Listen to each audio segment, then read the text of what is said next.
mami nga na marswa.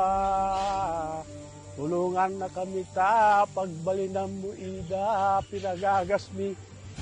Pero man nanam, makatulong kami, kada idag kasapulan. O mugna nga apo mi, itdanam mo ka bilag da ida, bagbag gini. Kapeno maparimi, dahil da obligasyon nga ne pabaklay mo kada kami. Asya mo ni Joey, takadwala mo doon na sakitan no. Oraan niya nga espiritu, adakdako, iwak mo daw babaeng kadaida, agas mo nga ruot ato.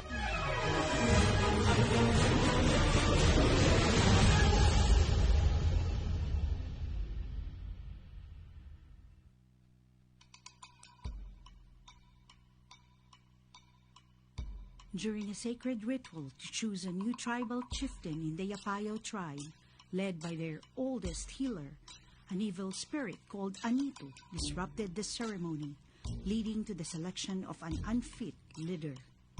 Over the years, the town of Adams was little known, hidden behind the clouds but made alive by its people's revelry.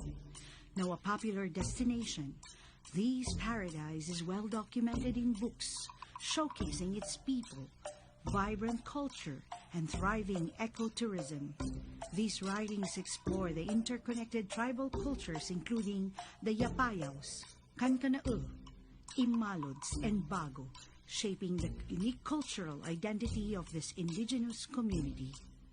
Yet, there's still so much to discover in Adams, particularly untold stories that hold sacred beliefs crucial for maintaining balance between the forces of the living and the spirits.